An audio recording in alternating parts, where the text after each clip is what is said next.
As usual திமுக அரசு எங்களோட மனசை புண்படுத்திகிட்டே இருக்கு. அதெல்லாம் ஒரு பக்கம் இருக்கட்டும். எதனால புண்படுத்தினா அப்படிங்கிறத நான் பேச தான் வந்திருக்கேன். பட் இப்போ மிக முக்கியமாக யார் மனசை ரொம்ப புண்படுத்தியிருக்கா அப்படின்னு பார்த்தீங்கன்னா, நிம்மி மாமி, அதாவது எங்களோட நிதியமைச்சர் நிர்மலா சீதாராமன், அவளுடைய மனசையே ரொம்ப புண்ணாக்கிட்டான். அதாவது இந்த ரூபாய்க்கு சிம்பிள் இருக்கு இல்லையா, அதை மாற்றி தமிழ்நாடு பட்ஜெட் அப்போ ரூன்னு எழுதிட்டாலாம். அதனால எங்க நிர்மலா சீதாராமன் மேடம்க்கு ரொம்ப கோவம். காட்டமா பல கேள்விகளை கேட்டிருக்கா. இது தேசிய சின்னம் ரூ அப்படிங்கிறது, அது எப்படி நீங்க மாத்தலாம்? அதை மாத்தினா இந்த தேசத்திற்கே எதிரான செயல் இல்லையா, அது எப்படி நீங்க மாத்தலாம் அப்படின்னு சொல்லிட்டு எங்க நிர்மலா மேடம் கேட்டிருக்காங்க. இன்னைக்கு என்ன வருத்தம்னா, இந்த மாதிரி எல்லாம் கேட்கிறேன் மேடம், அவ திரும்ப கேட்டா என்ன பண்றது? கொஞ்சம் யோசிச்சு பேச மாட்டேல.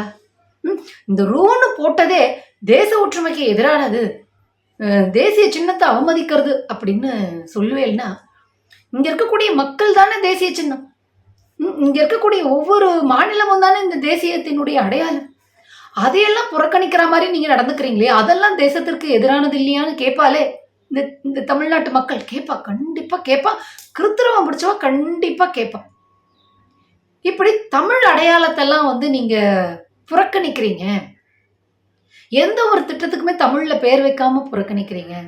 தமிழ்நாட்டுக்கு நிதியை குறைக்கிறீங்க, நீதியை மறுக்கிறீங்க, கல்வி நிதியை கொடுக்காம தடுக்கிறீங்க. இதையெல்லாம் தேச ஒற்றுமைக்கு அடையாளத்திற்கு எதிரானது இல்லையான்னு கேட்பா மேடம். என்ன சொல்லுவேன்?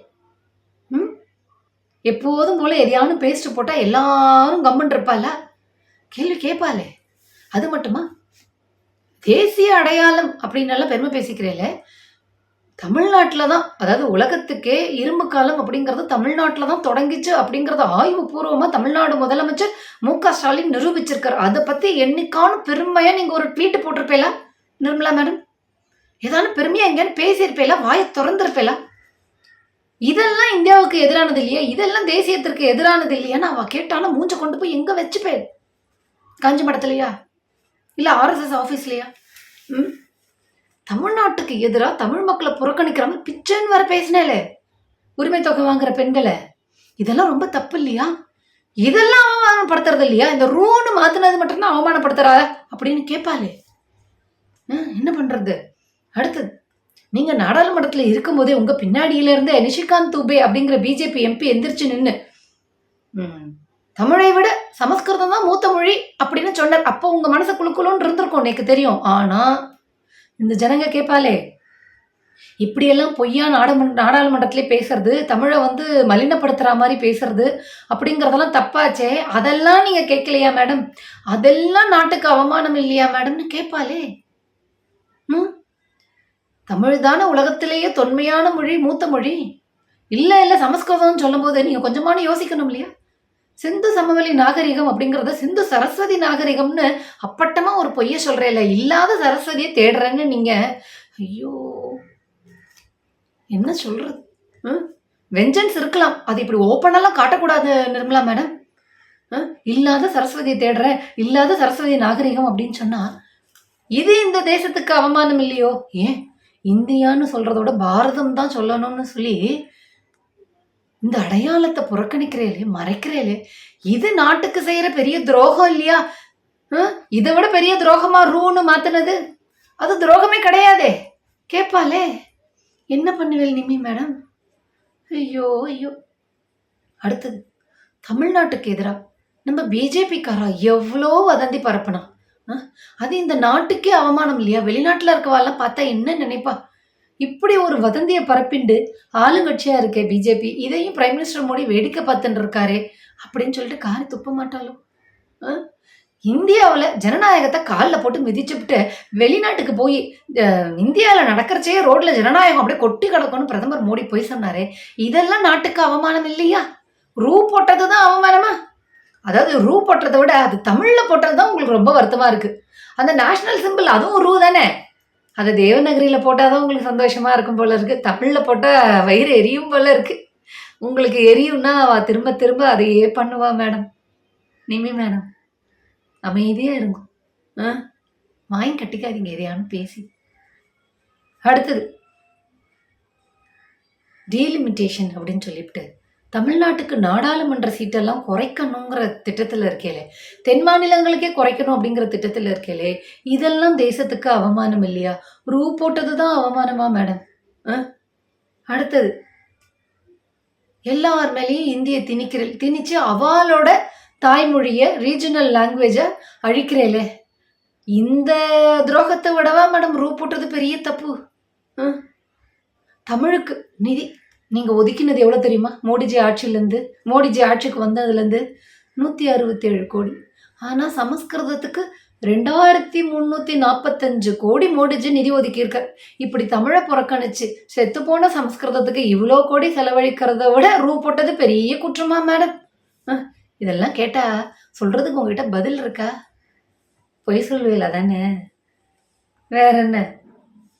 அடுத்தது, புதிய கல்விக் கொள்கைன்னு ஒன்று உருவாக்கி கொண்டு வந்து மாநிலங்களுக்கு எதுக்குடா ஒரு தனி கல்விக் கொள்கை, மாநிலங்களுக்குன்னு எதுக்கையா ஒரு தனி மொழிக் கொள்கை, இதெல்லாம் இருக்கவே படாதுன்னு இந்திய அரசியலமைப்பு சட்டத்திற்கு எதிராக ஸ்டேட் லிஸ்ட்ல, அதாவது மாநில பட்டியலையும் மூக்க நுழைச்சு அரசியலமைப்பு சட்டத்துக்கு எதிராக சட்டத்தை உருவாக்குறத விட பெரிய துரோகமா மேடம், குற்றமா மேடம் ரூன்னு தமிழ்ல போட்டது? நிமி மேடம், இது ஒரு பெரிய குற்றமா? நாட்டில் இருக்கக்கூடிய சிறுபான்மையினர்களுக்கு எதிராக கலவரம் பண்ணுறது, அவளை தீவிரவாதிகள் மாதிரி சித்தரிக்கிறது, அவளோட வீடை இடிக்கிறது, வழிபாட்டு தலங்களை இடிக்கிறது அப்படிங்கிறதெல்லாம் பண்ணிட்டு யோகேஸ்தர் மாதிரி பேசிட்டு இருக்கேலே, மற்றவாளை பார்த்து கேள்வி கேட்கிறீங்களே, இப்போ அவா கேட்பா இல்லையா? நீங்க பண்றது நாட்டுக்கு துரோகமான செயலா, இல்லை இந்த நாட்டில் இருக்கக்கூடிய one of the language Tamil, அதுல போட்டது குற்றமானு கேட்பால? எவ்வளவு குற்றம் பட்டியல் போட்டு வச்சிருக்கான், பக்கம் பக்கமா போயிட்டே இருக்கு. தமிழ் மேலேயும் பற்று இல்லை, தமிழ்நாட்டு மேலேயும் பற்று இல்லை, இந்திய நாட்டு மேலேயும் பற்றும் இல்லை, மக்கள் மேலேயும் பற்றும் இல்லை மேடம். உங்களுக்கு இன்னும் தமிழுக்கும் தமிழ்நாட்டுக்கும் இன்னும் எவ்வளோ எதிராலாம் இருக்கேன் நீங்க. இரும்பு காலம்னு ஒன்று தொடங்கினதை பெருமை பேசணுங்கிற எண்ணமே கிடையாது. அடுத்தது, ஒரு திட்டத்துக்கு கூட தமிழ்ல மோடிஜி பெயர் வைக்கல, அதை விட பெரிய குற்றமா மேடம் தமிழ்ல போட்டது? அடுத்தது, நார்த் இந்தியாவில் எந்த ஸ்கூல்லையாவது சவுத் இந்தியன் லாங்குவேஜை தேர்ட் லாங்குவேஜாக சொல்லி கொடுக்குறாளா? அல்ல ஸ்பெசிஃபிக்காக ஏதாவது தமிழ் இருக்கா? இந்த மாதிரி தென் மாநிலங்களையே புறக்கணிக்கிறத விட பெரிய குற்றமா மேடம் திமுக அரசு போட்டது? கொஞ்சமான மனசாட்சி அதெல்லாம் உங்களுக்கு எது? ஐயோ. அடுத்தது, ஹிந்தி மொழி நாள் அப்படின்னலாம் கொண்டாடுறல, மற்ற ரீஜனல் லாங்குவேஜுக்காக ஏதாவது செலிப்ரேஷன் டே வச்சிருக்கீங்களா நீங்க? இப்போ புரியறதா? போட்டானே ஏன் நிர்மி மாமிக்கு தக தக தக தக தக தக தகன்னு எரிஞ்சது அப்படின்னு கேள்வி கேட்பா மேடம். இதுக்கெல்லாம் நீங்க பதில் சொல்லணும். எலெக்ஷன் அப்போ தமிழ்நாட்டு பக்கம் வந்துடாதீங்க, ரொம்ப கஷ்டப்படுவேன். அடுத்தது வேற என்னென்னலாம் சொல்லியிருக்கேன். இது பண்ற திருட்டுத்தனம். இந்தியை ஏன் திணிக்கிறேன்னு கேட்டால் பெரும்பான்மையினர்கள் பேசுகிறாங்க, அதனால நீங்கள் கற்றுண்டா நல்லது, பிஸ்னஸ் பண்ண உதவியாக இருக்கும், படிக்க உதவியாக இருக்கும், இந்திக்கார சவுத் இந்தியாவுக்கு வந்தானா பேசுறதுக்கு சௌரியமாக இருக்கும் அப்படின்லாம் சொல்கிறேன் இல்லையா? அதில் ஆர்எஸ்எஸ் சங்கிகள் எவ்வளோ பொய் சொல்லியிருக்கா அப்படிங்கிறத இப்போ நான் சொல்கிறேன். 2001 சென்சஸ் படி அப்போ ஹிந்தி மதர் டங்கு அப்படின்னு சொன்னவா 42.2 கோடி மக்கள். ஆனால் அதில் பியூர் ஹிந்தி பேசுகிறவா எவ்வளோ தெரியுமா? 25.79 கோடி மக்கள் தான். மற்றவா எல்லாருக்குமே வேறதான் தாய்மொழி. அவ ஹிந்தியும் பேசுவா.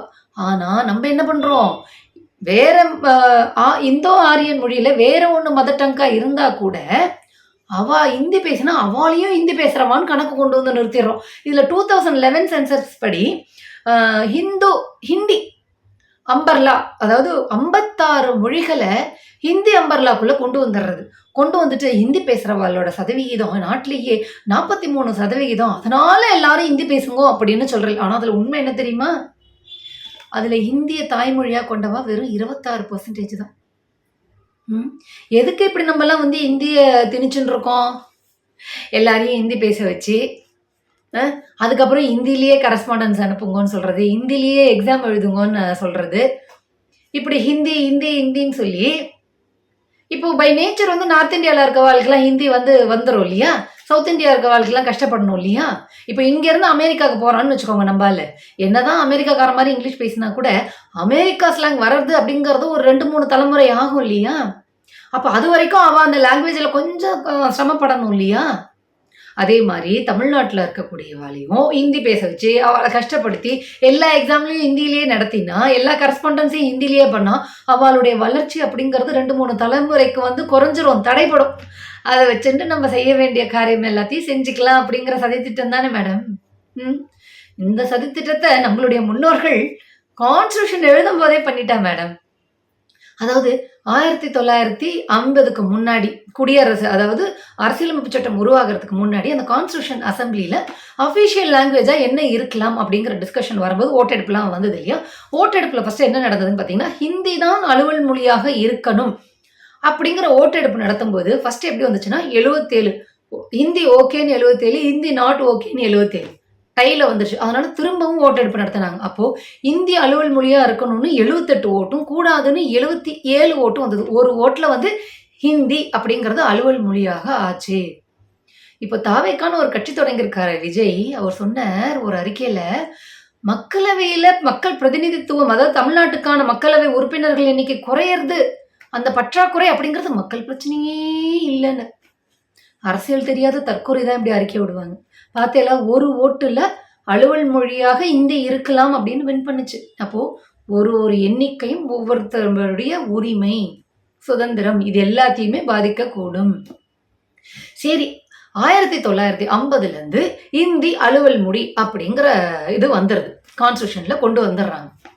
ஆனால் இந்தி அலுவல் மொழின்னு கொண்டு வரும்போது நேரு என்ன சொல்றாருன்னா, கான்ஸ்டியூஷனை கொண்டு வரும்போது சரி இமீடியட்டா இந்திய எல்லாத்துக்கும் ரீப்ளேஸ் பண்ண முடியாது, இந்தி பேசாத மாநிலங்கள் இருக்கு, அதனால அடுத்த 15 ஆண்டு காலம் அலுவல் மொழியாக இந்தியோடு ஆங்கிலமும் தொடரும், 15 ஆண்டுகளுக்கு பிறகு ஹிந்தி மட்டுமே அலுவல் மொழியாக தொடரும் அப்படின்னு கான்ஸ்டியூஷன்ல கொண்டு வந்துடுறாங்க.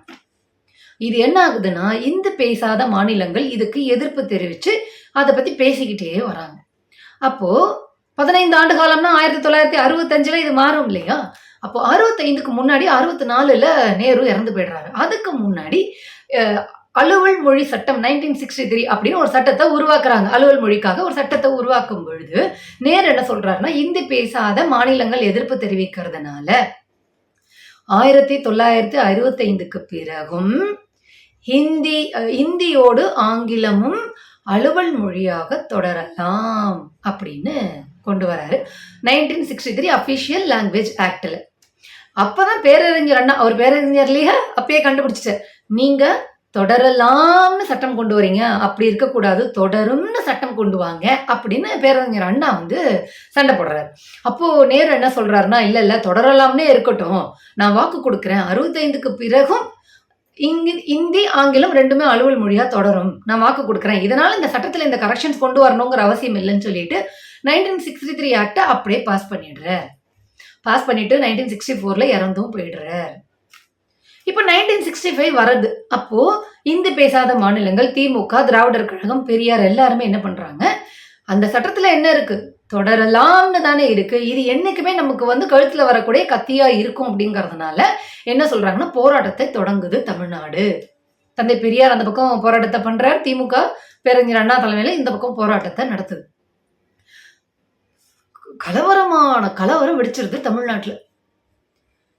அலுவல் மொழியாக ஆங்கிலமும் தொடர வேண்டும், இந்தியை திணிக்க கூடாது அப்படின்னு சொல்லிட்டு போராட்டம் தொடருது. அப்போ இங்க தமிழ்நாட்டுல முதலமைச்சராக இருந்தவர் காங்கிரஸை தேர்ந்த பக்தவச்சலம். அவர் என்ன பண்றார், டெல்லியில இருக்கக்கூடிய காங்கிரஸ் கவர்மெண்ட் கிட்ட கேட்டு மிலிட்டரியே வர வச்சிருவார் கலவரத்தை கட்டுப்படுத்துறதுக்கு. அப்ப நடக்கிற துப்பாக்கி சூடுல 100க்கும் மேற்பட்டவர்கள் இறந்து போயிடுறாங்க. காங்கிரஸ்ல யாரு, காமராசர். டெல்லியில இருந்தாலும் எங்க இருந்தாலும் என்ன, அவர் தமிழ்நாட்டுக்காரர் இல்லையா, பச்சை தமிழர் இல்லையா. இந்த பக்தவச்சலத்தை வந்து முதலமைச்சரா ஆக்கினதும் காமராஜர். நேரு இறந்ததுக்கு பிறகு லால் பகதூர் சாஸ்திரிய பிரதமரா ஆக்கினதும் காமராசர். 65ல அந்த சட்டம் முடிய போகுது அப்படிங்கும்போது லால் பகதூர் சாஸ்திரிக்கு ஹிந்தி மேல ஒரு கண்ணு.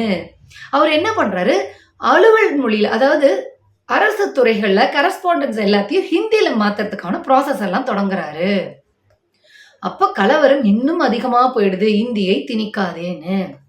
அப்ப பெரும் பிரச்சனையானதுக்கு அப்புறமா கடைசியா லால் பகதூர் சாஸ்திரி ஒத்துக்கிறாரு, நான் வந்து இந்த மாதிரி சட்டத்தை கரெக்ட் பண்றேன், ஹிந்தியும் ஆங்கிலமும் அலுவல் மொழியாக தொடரும் அப்படின்னு சொல்லிட்டு அபிஷியல் லாங்குவேஜ் ஆக்ட் 1967 63ல அமெண்ட்மெண்ட்டை கொண்டு வந்து 67 அப்படின்னு ஒரு சட்டம் வருது.